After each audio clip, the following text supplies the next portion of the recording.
So hello everybody. So karon kay magkabo mi og kape sa Starbucks. After nang kaon, padung mi sa Starbucks kay magkabo mi og kape.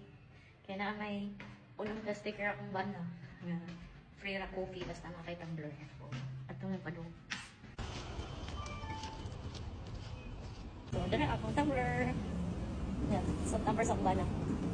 So finally na kami sa Starbucks. Amo nang gitarbilan. Na dito ko kanang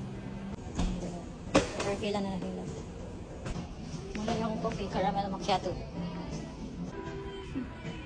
Libre. Bitaw ano 30 na. Ano 30 pesos.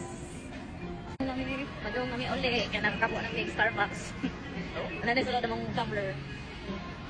Ano na iya na guys. Latte iya ha. Ang ulit namin gano'n.